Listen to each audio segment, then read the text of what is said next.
Saludos amigos de Ciudadano TV. Estamos aquí en una entrevista especial con dos invitados muy particulares.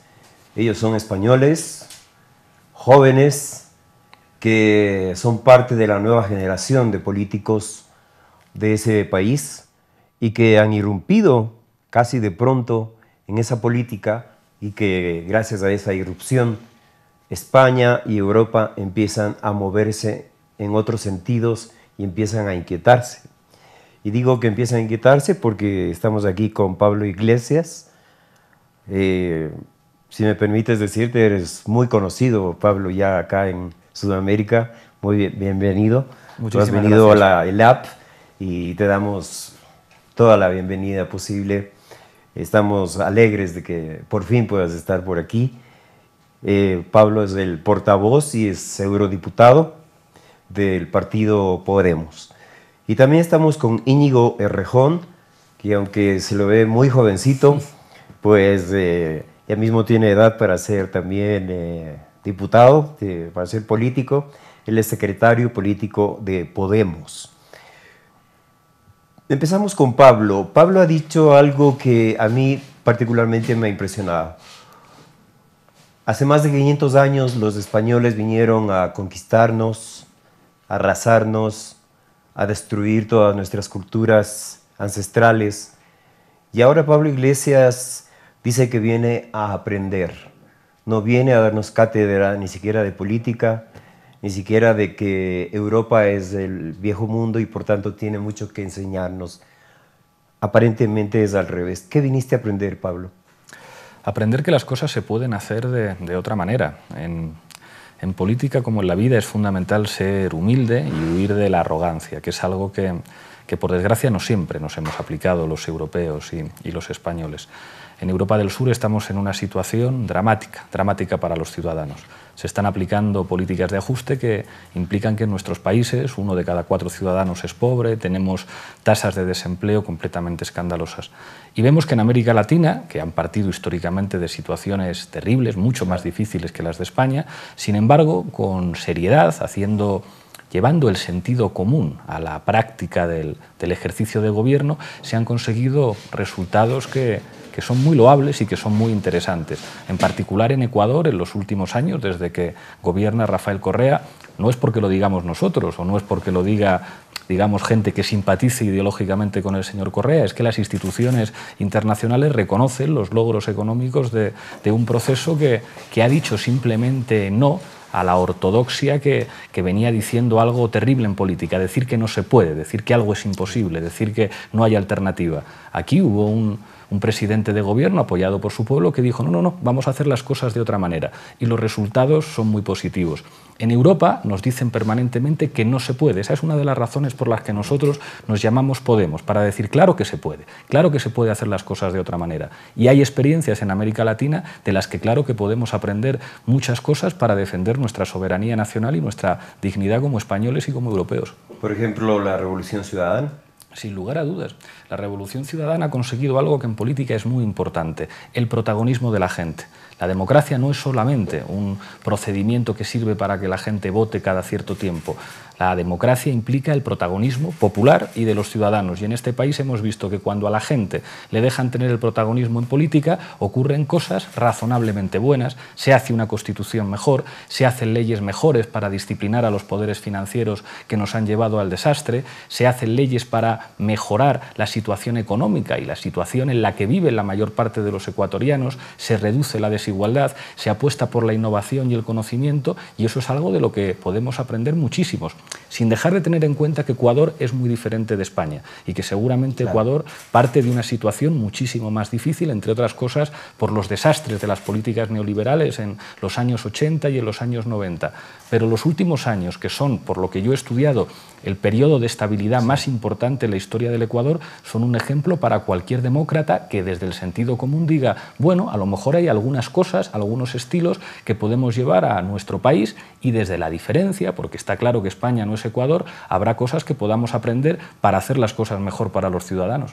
Bueno, aunque parezca muy simple, te cuento, y tú debes saber, que hemos pasado, por ejemplo, en Ecuador, de una etapa en la que durante 10 años hubo 7 presidentes, a una etapa en la que durante 7 años hay un presidente. ¿Qué significado tiene eso? En España muchas veces algunos periodistas, cuando yo hablo del Ecuador, se enfadan mucho y critican, ¿no? Y dicen, pero ¿cómo puede estar usted defendiendo esto? Y es como, ustedes no escuchen lo que pienso yo, escuchen lo que dicen los ecuatorianos. Y cada vez que los ecuatorianos van a votar, en los últimos 7 años, resulta que el presidente Rafael Correa recibe más apoyos. Pues entonces pregúntenle a los ecuatorianos por qué les gusta el presidente Rafael Correa. Será por algo, seguramente. Íñigo, ustedes salen del movimiento de los indignados, ustedes son ciudadanos, fueron ciudadanos de a pie, son ciudadanos de a pie, entiendo que ustedes tratan de conservar, a pesar de que ya sea un movimiento político, tratan de conservar ese espíritu de ciudadanos de a pie. ¿Viene desde los indignados el movimiento de ustedes? Podemos no es y no se reclama una expresión política del movimiento 15M o de los indignados. Pero al mismo tiempo que decimos eso, decimos que sin ese movimiento, sin aquella masiva politización de gente corriente, Podemos no habría existido. Porque esa politización, es decir, esa vuelta de la gente, de los ciudadanos comunes, a discutir sobre los problemas que les afectan, no a vivirlos como problemas individuales o como culpa individual, si te echan de tu casa, si pierdes el trabajo, si tienes que emigrar de tu país, si no puedes pagar una pensión pública, no a vivirlo como problema individual, sino como una cuestión política que necesita soluciones políticas. Sin ese masivo cambio en la cultura política de nuestro país, no se habría abierto la oportunidad que ahora nosotros consideramos que está encima de la mesa en España, que es la posibilidad de un cambio político que ponga las instituciones al servicio de las necesidades de la gente. Esto parece una cosa muy obvia porque, digamos, está en todos los códigos y en todas las constituciones de todos los países que se reclaman democráticos, pero en nuestro país venimos de un largo periodo en el que las instituciones, las leyes y las decisiones han ido siendo paulatinamente secuestradas y puestas al servicio de unas pequeñas élites que no tienen que presentarse a las elecciones para gobernar. Con independencia de lo que decidan las urnas, hay una pequeña minoría privilegiada que lleva demasiado tiempo consiguiendo que todo funcione a su favor. Pero cada vez hay más ciudadanos, tendencialmente una mayoría social, que dice que esta situación es la responsable del secuestro democrático y del drama social que atraviesa nuestro país. Esa es la oportunidad fundamental para el cambio político en España, que se mira o que tiene una mirada puesta en los procesos de recuperación de la soberanía popular en América Latina, partiendo obviamente de la premisa que ponía Pablo encima de la mesa de que son situaciones extraordinariamente diferentes, pero en las cuales hace falta a veces que ciudadanos que vienen de fuera de la política tradicional den un paso al frente para recuperar la soberanía y la democracia secuestradas en su país. Quiero contarte que justamente por estos días, el 28 de septiembre justamente del 2008, se aprobó por consulta popular mayoritaria, absolutamente mayoritaria, la nueva Constitución del Ecuador. Y esa nueva Constitución se basa sobre todo en la participación ciudadana. Pero no es tan fácil. No es tan fácil 6 años después decir claramente que existe una participación ciudadana absolutamente activa y que está en todos los estamentos del poder y que por tanto influye decisivamente. ¿Cómo construir esa participación ciudadana para acelerar los procesos? El presidente de la República, Rafael Correa, él dice, yo quiero una revolución excelente, una revolución que conduzca a que haya la justicia social, pero también quiero una revolución rápida. Y para esa revolución rápida se necesita más ciudadanos involucrados. Claro, los procesos de cambio nunca son lineales, nunca es una línea permanentemente ascendente. La gente irrumpe en la política, luego a veces tiene periodos en los que se repliega más a su vida cotidiana y a las tareas al quehacer cotidiano. Lo importante es que en esos momentos de auge, de irrupción plebeya, popular, en las cuestiones políticas que afectan al conjunto de la comunidad, a todo un país, que en esos momentos se construyan instituciones que estén abiertas, que no sean solo un punto de llegada, sino un punto de partida. En ese sentido, la Constitución aprobada en el Ecuador es una Constitución claramente de transición, en el sentido de que no es el fin de un proceso político, sino la posibilidad de abrir un proceso de transformación del Estado en dos sentidos. En un sentido, hacerlo más eficaz para las necesidades de la mayor parte de la gente, y en otro sentido, hacerlo más abierto, más transparente, más accesible para la participación ciudadana. Pero ahí hay también un cambio cultural que hay que dar. Claro. Y el cambio cultural es que se cambian más rápido las instituciones que la mentalidad colectiva. Sí. Y todavía creo que en América Latina estamos viendo procesos de mucho avance institucional, económico, de expansión de los derechos, pero los cambios culturales tardan más. Eso no significa que sean de nuevo lineales. Avanzan, retroceden, hay discusiones, hay disputas, hay contradicciones, pero los cambios culturales tardan más, aunque son más irreversibles. Una vez que cambia el sentido común de un pueblo, eso puede ser incluso más irreversible que los cambios institucionales que se producen. Lo estamos viendo, si me permites, con las nuevas derechas latinoamericanas. Claro. Que aunque siguen haciendo la labor tradicional de oponerse a los cambios, de poner el miedo encima de la mesa para defender los privilegios y oponerse a los cambios, lo tienen que hacer asumiendo una buena parte del lenguaje, de las propuestas y de las formas que las fuerzas populares y progresistas han puesto al día en América Latina. Y eso habla sin duda de un avance cultural. El 30S del 2010, Pablo, y tú debes conocer lo que sucedió en esa fecha, hubo un intento de subversión y de golpe de Estado contra el presidente Correa. Nosotros sentimos, sin embargo, que a partir de ese 30S hay ciudadanos mucho más reflexivos, mucho más conscientes y decididos a que esto no vuelva al pasado. Y veo ahí una relación con España también. Leía algunos documentos y decía que los banqueros siempre son felices, esté quien esté en el poder, pero esa participación ciudadana que hablábamos con Íñigo, aparentemente a partir del 30S, que es la primera vez que salen los ciudadanos no a votar a un presidente, sino a apoyarlo, parece ser un punto de inflexión de la historia contemporánea ecuatoriana, en el sentido de que ahí los ciudadanos dicen no nos van a quitar lo que hemos logrado hasta ahora. Es un ejemplo de dignidad impresionante, porque si algo nos ha enseñado la historia es que los poderosos no aceptan los resultados electorales cuando estos no les gustan. Claro. Y es muy importante hacerles entender que deben aceptarlos. Hace muy poquito tiempo en España moría Emilio Botín, un banquero, uno de los hombres de la banca más importantes. Y se supo que 2 días antes de morir tuvo una cena con varios periodistas en la que les expresaba que su mayor preocupación, una de sus mayores preocupaciones, era el ascenso de nuestra fuerza política, de Podemos. Y eso es algo que nosotros tenemos que tener en cuenta. No solo basta tener muchos votos, no solamente basta ganar las elecciones, hay que lograr los apoyos sociales suficientes para disciplinar, para enseñar a los que no aceptan los resultados electorales que deben aceptarlos. Y esta es una de las razones por las que yo admiro muchísimo a Rafael Correa. Siempre que me preguntan que ponga referentes políticos del pasado, siempre digo Salvador Allende o Juan Negrín en España, pero si me dicen del presente, digo Rafael Correa. Aunque no estemos de acuerdo en algunas cosas, Rafael Correa tiene un espíritu pragmático que le diferencia de algunos izquierdistas que son muy bravos a la hora de criticar, pero que no asumen las contradicciones y las dificultades de ejercer la práctica de gobierno.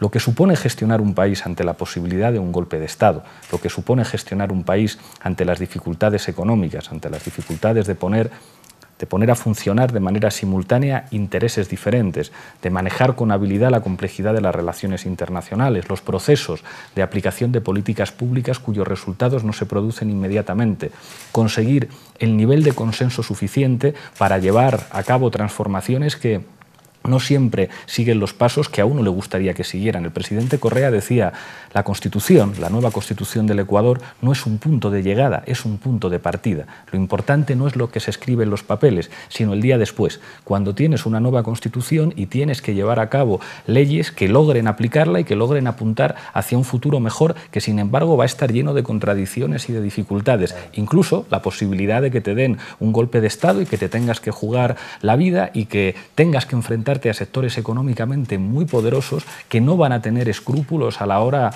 de hacer malas artes cuando se te ataca políticamente. Yo recuerdo que el mundo se sorprendió cuando los cables de Wikileaks revelaban que la propia Embajada de los Estados Unidos informaba de que la libertad de prensa en Ecuador era absoluta y que incluso había sectores controlados por poderes económicos privados que estaban conspirando para tratar de ganar por la vía del golpe lo que habían perdido por la vía democrática de las urnas. Gestionar todo eso, manejar todas las dificultades que implica gobernar un país es algo de lo que Ecuador es ejemplo y que no tiene que ver con la definición ideológica que puedan tener quienes mandan o las formaciones que apoyan al gobierno, sino con la habilidad y la brillantez a la hora de cabalgar esas contradicciones, que es lo que en última instancia implica hacer política.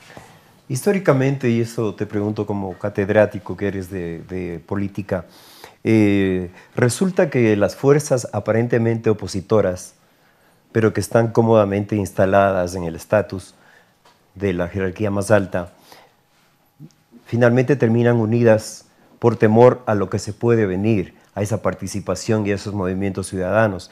De hecho, el icónico Felipe González, que era un símbolo de la, digamos, de un socialismo sereno, un socialismo no violento, hace 25 años era para América Latina un modelo. Y sin embargo, ahora Felipe González dice que deberían unirse el PSOE, el Partido Socialista Obrero Español y el Partido Popular para combatir, por ejemplo, a movimientos como ustedes que realmente resultan peligrosos.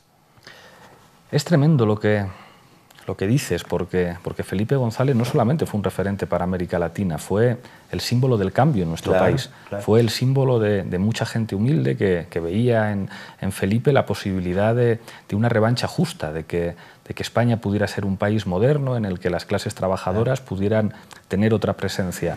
Y que esa figura, que además estaba asociada a lo joven que era Felipe González, se haya transformado en un hombre de negocios que está en los consejos de administración de grandes empresas, que trabaja para Carlos Slim, que en América Latina se ha opuesto a los procesos de transformación democrática poniéndose al servicio de las oligarquías, que no tiene ningún problema en decir públicamente lo que nosotros tenemos que hacer es pactar con la derecha para frenar el empuje democrático de la gente en última instancia, porque lo que está pasando es que la gente tiene otras opciones para votar. Revela hasta qué punto en nuestro país se ha creado algo que nosotros llamamos la casta. La casta, que es ese pequeño grupo de minorías enormemente privilegiadas que asumen el control de todos los poderes económicos y políticos a través de las puertas giratorias que permiten que alguien que ha sido presidente del gobierno porque los ciudadanos le han votado termine en consejos de administración de grandes empresas. Y eso hace que los ciudadanos se pregunten, pero bueno, ¿usted está gobernando para defender mis intereses o para defender los intereses de quienes han hecho que usted sea millonario, pagándole los favores administrativos que usted hacía cuando era presidente? Eso es corrupción estructural, aunque sea legal. Es legal que en nuestro país alguien, después de haber ocupado un cargo público de primer nivel, termine como consejero en una gran empresa, en una gran multinacional. Eso es un secuestro de la democracia y es algo muy triste, que humilla la historia de nuestro país como españoles, que alguien como Felipe González pues se haya convertido en última instancia en un mayordomo de los ricos y no en un socialista, que es lo que debería ser. Una vez tuve ocasión de discutir cara a cara con el secretario general de los socialistas, con Alfredo Pérez Rubalcaba, y a propósito de la necesidad de tomar el control colectivo de las empresas eléctricas en España, que estaban dejando sin luz y sin calefacción a muchos ciudadanos que no podían pagar, le tuve que decir: no le pido, señor Rubalcaba, que sea usted socialista, porque eso sería poco menos que una broma, pero al menos le pido que sea patriota. Un patriota no puede consentir que un representante público termine en consejos de administración de grandes empresas, y eso es lo que ocurre, por desgracia, con los principales dirigentes de su partido, que después de ocupar cargos públicos terminan en los consejos de administración de las grandes empresas. ¿Quién paga el precio de todo eso? Los ciudadanos de nuestro país. El presidente, el jefe de gobierno, Rajoy, también es un rehén de esos grandes poderes. Absolutamente, absolutamente. Cuando hace 2 o 3 meses se produjo una reunión entre el presidente Rajoy y los principales representantes de la banca española. Y en la rueda de prensa posterior, los banqueros llegaban con sonrisas y decían: Rajoy lo está haciendo muy bien, nos está haciendo caso. Que uno piensa a veces, bueno, aunque lo piensas, no lo digas. decir, aunque esto sea así, es una manera de insultar a los ciudadanos que un grupo de banqueros se reúnan con el presidente de la nación y celebren la reunión y comparezcan ante los medios de comunicación y digan, este señor está haciendo lo que nosotros le decimos que tiene que hacer. En un país que está asolado por una crisis económica que tiene que ver con la irresponsabilidad del sector financiero, con la irresponsabilidad que muchas veces se ha traducido en crímenes. En nuestro país hemos visto que al mismo tiempo que se utilizaba el dinero de los españoles para rescatar a los bancos, se permitía que la policía, un recurso público de todos los ciudadanos, echara de sus casas a familias porque no podían hacer frente al pago de hipotecas que se habían contraído mediante condiciones abusivas. Eso es una humillación para los españoles. Y ver para las familias ecuatorianas, porque muchos ecuatorianos les pasó el con una diferencia, las familias ecuatorianas tenían a su gobierno organizando oficinas de asesoría jurídica que les protegían y organizando planes de retorno que implican que ningún banco ecuatoriano puede comprar las deudas que tienen con los bancos españoles para perseguirles aquí. Aquí hay un gobierno que ha protegido a los ciudadanos y, sin embargo, en nuestro país, y esto aunque Rajoy sea de derechas, a mí me duele como español ver al presidente de mi país arrodillado frente a los bancos mientras se está desalojando a familias españolas que no pueden pagar una deuda contraída injustamente. Eso es terrible para una democracia, que sus instituciones públicas y sus presidentes del gobierno no sean carteros de los ciudadanos, que es lo que tienen que ser, y se conviertan en mayordomos de los ricos y de los bancos. Íñigo, un poco poniéndole humor e ironía, el cantautor Albert Pla dice, los mataría a todos, dice, refiriéndose a ustedes, a Podemos y a las plataformas ciudadanas, ahora que no tienen guardaespaldas, ahora que no tienen muchos votantes, ahora que todavía no son un poder constituido, ahora que no hay bancos que lo respaldan. Hay una actitud culturalmente muy agradecida que es, digamos, la crítica permanente al poder, pero esa actitud tiene un peligro, que es regalarle el poder a las minorías privilegiadas. Claro. Es verdad que esa actitud está recompensada con no tener que mancharse, con no tener que asumir las contradicciones y las dificultades de construir poder, pero nosotros venimos sufriendo en mi país las consecuencias de una masiva expropiación del poder que tenía la ciudadanía, o que legalmente debería tener la ciudadanía, y su transferencia a muy pocas manos. Frente a esa situación, ha habido mucha gente que se ha echado a la calle a protestar y que ha dicho que lo que estaba pasando era injusto e ineficaz. No solo injusto, sino que tampoco era el camino para solucionar la crisis. Era el camino para profundizar una transferencia de riqueza de las mayorías sociales a una minoría. Pero no ha bastado con echarse a la calle. Mucha gente se ha echado a la calle con mucha creatividad, con mucha inteligencia, con mucho compromiso, con mucho altruismo, pero el programa de saqueo, de empobrecimiento y de venta de la soberanía del país a instituciones y a personas que los ciudadanos no eligen, el Fondo Monetario Internacional, el Banco Central Europeo, la señora Merkel, ese proceso ha seguido. Y ha seguido porque el poder político seguía en las manos de esa minoría privilegiada que se estaba beneficiando del programa de saqueo.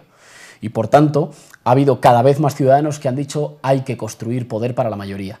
Hay que volver a democratizar el conjunto de las decisiones políticas y construir poder para la mayoría. Solo así pueden comenzar a sentir algunos de los privilegiados que la balanza puede equilibrarse. Cuando decimos la balanza puede equilibrarse no estamos hablando de ningún tipo de venganza, estamos hablando de la restitución de derechos y de la limitación de privilegios. Nosotros no queremos que nadie viva peor en España, sí queremos que no haya ciudadanos de primera y de segunda, y eso implica que las decisiones se toman por los cargos elegidos por los ciudadanos y por la ciudadanía participando directamente, no por clubs privados que en cenas, en restaurantes caros, toman las grandes decisiones. Pero para eso hace falta poder político, para eso hace falta construir poder para quienes ayer estaban siendo un conjunto de personas asustadas y hoy se está empezando a constituir como un pueblo, como un conjunto de gente que tiene un sentimiento de pertenencia y que quiere tener un futuro digno compartido, en el que los españoles no tengan que irse de su país para poder trabajar, en el que los españoles no vivan con miedo permanente al mañana, al qué será de mí,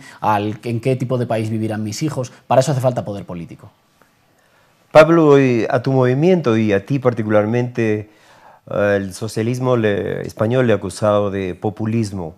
Y es algo que ocurre acá también. Es decir, hay gente que consciente o inconscientemente, a propósito o porque son ignorantes políticamente, valga el término, hablan de que la revolución ciudadana o la participación ciudadana en un proceso revolucionario es populismo. ¿cómo definir y cómo distinguir muy bien el populismo con un proceso de revolución ciudadana donde realmente participan los ciudadanos y no son víctimas de una demagogia, como es el populismo? Hay que distinguir dos planos. Hay una discusión teórica sobre las formas de construcción de lo político y ahí hay una enorme bibliografía que nos interesa mucho a los politólogos y eso implicaría una discusión académica sobre lo que es el populismo, que puede ser muy interesante para los politólogos, pero es verdad, como dices, que la gente cuando escucha la palabra populismo lo identifica con la palabra demagogia. Entonces es llamativo que a nosotros nos llamen eso. A mí no se me olvida que al candidato del Partido Popular a las elecciones al Parlamento Europeo le vistieron de granjero y le subieron encima de un tractor para tratar de expresar que estaba cerca de los agricultores españoles, uno de los políticos más ricos de nuestro país, que ahora va a ser seguramente comisario de Energía y va a tener que renunciar a sus acciones en empresas petroleras que sin embargo pudo mantener mientras fue ministro en España. Y que estos señores que visten a un millonario de granjero nos llamen a nosotros populistas es una cosa llamativa. Es muy divertido ver también... ¿Te duele que te llamen populista?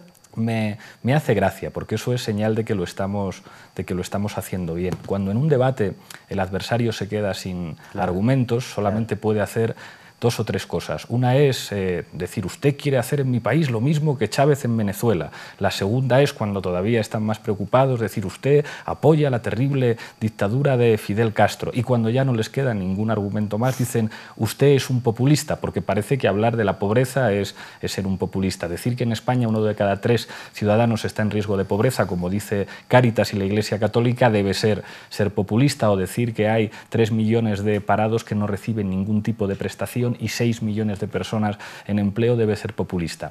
Es un signo inequívoco de que estamos haciendo bien las cosas. Si quisieran realmente, si nos consideraran realmente una opción política marginal que no puede convertirse en una alternativa de gobierno, seguramente no tendrían que ponerse en ridículo a sí mismos. Es muy gracioso que en las últimas semanas el Partido Socialista en España se ha inventado un nuevo secretario general, que es joven y al que han quitado la corbata y sale con la camisa remangada y le gusta hacer actos en los que se supone que hay participación popular, es decir, todas las cosas que se supone que nosotros hacíamos y que por eso nos acusaban de populismo, de repente ellos tratan de hacerlas con una diferencia. Nosotros somos ciudadanos haciendo política y es verdad que podemos tener falta de experiencia en la gestión de lo público, pero es algo enormemente cómico ver a un político profesional tratando de parecer una persona normal. El problema está en su campo, no en el nuestro. Íñigo, tú que eres comunicador también y que fuiste jefe de campaña, ¿cómo ves la actitud de los grandes medios de España? Porque acá tenemos ese problema. Entiendo que allá es igual. Además son medios que están atravesando por una crisis muy severa, El País, ABC, etcétera, los medios que un tiempo fueron también icónicos, como alguna vez fue Felipe González, icónicos para nosotros. ¿Cuál es la actitud que tienen ellos frente a la propuesta de ustedes? Los grandes medios de comunicación y los intelectuales que trabajan en esos medios de comunicación y que fabrican los lentes con los que la mayor parte de la gente ve la realidad, leyeron mal y tarde lo que estaba pasando en nuestro país. Minusvaloraron, quizás relacionado con esa concepción que hablábamos en torno a la cuestión del populismo, minusvaloraron la posibilidad de la gente común de hacer política y minusvaloraron que se estaba produciendo una brecha creciente entre lo que el país oficial decía, los representantes políticos, los cargos institucionales, los creadores de opinión tradicionales, y lo que el país real empezaba a pensar. Es decir, empezaba a haber una brecha cada vez más creciente entre el discurso oficial y las conversaciones, las percepciones generalizadas por parte de la ciudadanía. Eso lo vieron tarde y, por tanto, se sorprendieron mucho con los resultados del 25 de mayo en las elecciones europeas y la irrupción de Podemos. Han tardado en situarse y el reposicionamiento que están haciendo tiene que ver fundamentalmente con una campaña de miedo. Una campaña de miedo por la cual se vuelve a tratar a la ciudadanía como minoría de edad, claro, y se le dice que, aunque estamos en una situación socialmente, económica y democráticamente dramática, se le dice que el mayor peligro podría estribar en el cambio. Esto es, estamos mal, pero las aventuras, votar cualquier cosa diferente, apostar por un proyecto de país diferente, es una cosa esencialmente peligrosa.